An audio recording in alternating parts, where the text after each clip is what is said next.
Hello and welcome. Today we're talking cultural burning in Australia and why, if you work in fire management, conservation, or community safety, integrating culture and risk planning from day one is the smartest move you can make in 2025. Here's the big idea. Cultural burning isn't a nice to have. It's one of the longest running, most refined fire management systems on Earth. Over 65,000 years of practice. Across the NT, Queensland, Victoria, and NSW, when traditional owners lead from the start, outcomes are safer, smarter, and more sustainable. Context matters. Black Summer burned more than 24 million hectares. Smoke exposure was linked to an estimated 417 excess deaths. Conditions are hotter, burn windows are tightening, and the cost of delay shows up in lives, wildlife, country, and community health. Waiting to integrate cultural burning is a risk decision, and not a good one. So, what actually works? First, governance, not just fuel loads. Programs that put cultural authority in the control room, from planning through operations, outperform the rest. When traditional owners co-lead under incident control structures, you get earlier season, lower intensity burns that match country's needs. The Wardican Rangers in Arnhem Land don't just advise.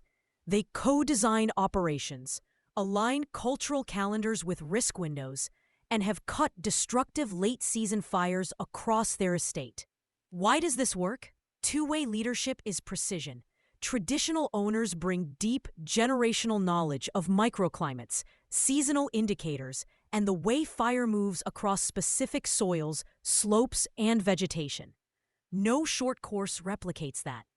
When elders and ranger leaders hold real decision rights, even veto power if a burn threatens cultural values, you build social license and make better calls under pressure.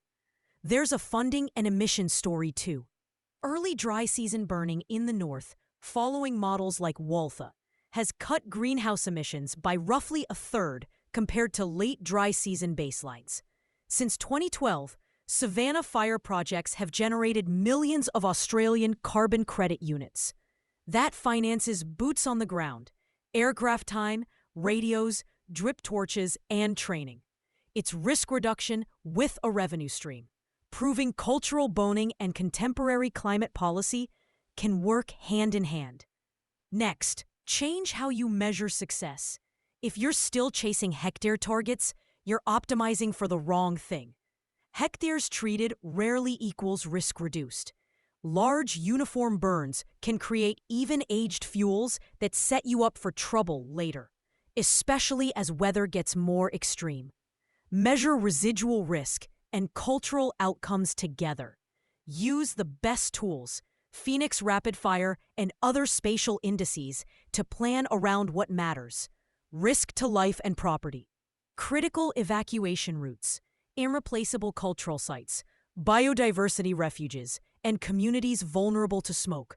Track how much late-season wildfire you prevent, not just how much area you light up. A simple pivot. Build KPIs that reflect impact, not effort. Increase the proportion of early season burns relative to late season fires. Track reduction in residual risk to assets and communities. Ensure burn blocks retain healthy, unburnt refugia, around 30%, as a biodiversity baseline. Measure smoke exposure days reduced. Layer in cultural metrics.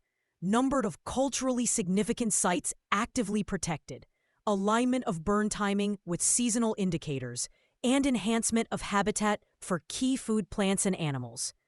Roll it into a cultural fire index, weighted by traditional owner priorities.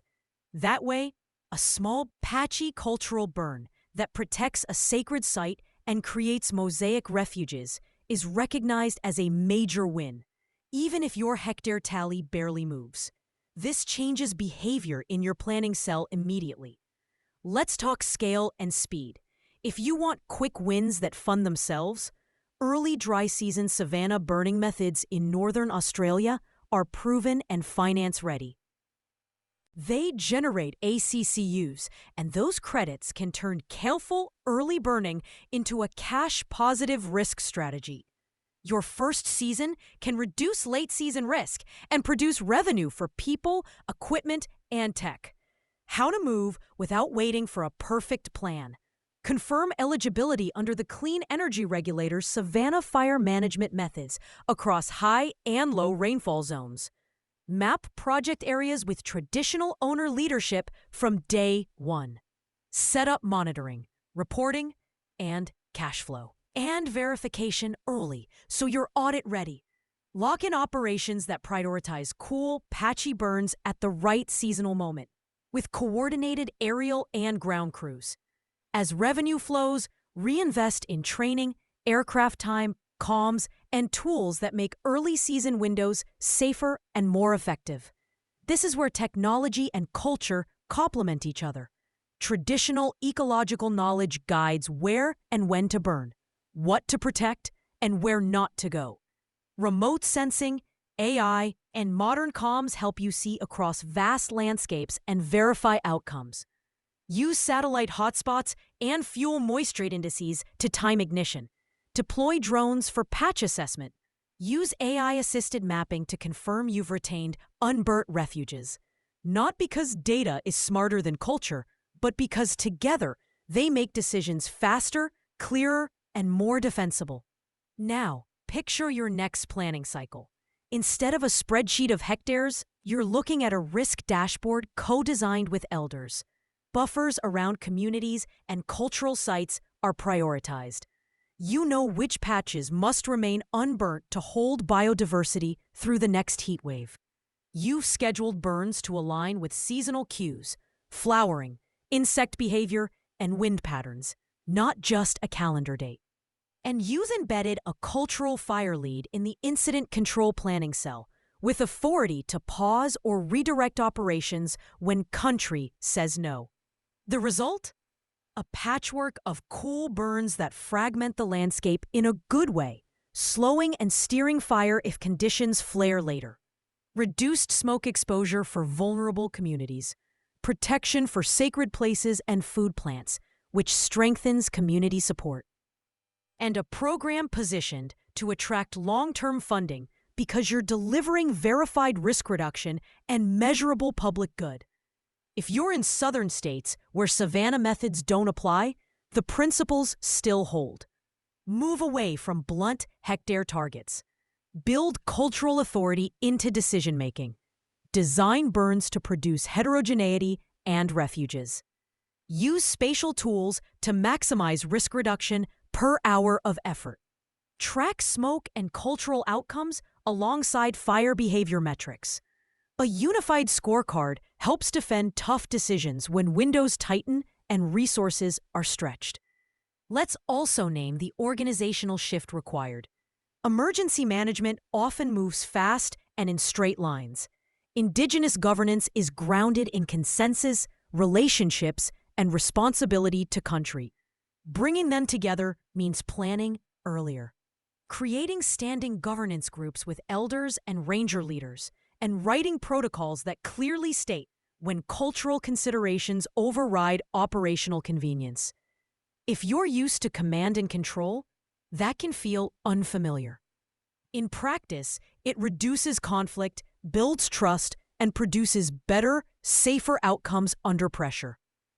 So, 3 takeaways to act on now. 1. Put cultural authority in the control room, not as a courtesy meeting after the plan is done, but with decision rights from day one. 2. Change what you measure. Replace hectares treated with residual risk reduced, refuges retained, smoke days reduced, and cultural values protected. 3.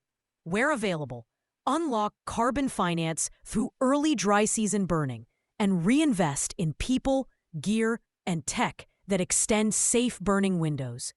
We're in a decade of rising risk, shrinking windows, and communities paying the price for blunt tools and slow integration. Cultural burning gives us a time-tested system that works with country rather than against it. Combine it with high-quality risk modeling, remote sensing, and transparent reporting, And you have a strategy that withstands scrutiny, earns trust, and delivers results. If you're ready to move, start with a conversation on country. Sit with elders and ranger leaders. Map shared objectives. Agree on decision protocols. Stand up the dashboard that will guide your team this season. And commit to measuring what matters. Do that, and you'll feel the shift quickly. Fewer late-season surprises, more community support, better protection for what's irreplaceable, and a clear, credible case for long-term funding. That's how we move cultural burning from idea to backbone of modern fire management. It's not just respectful, it's effective. And it's how we keep people, places, and country safer in the years ahead.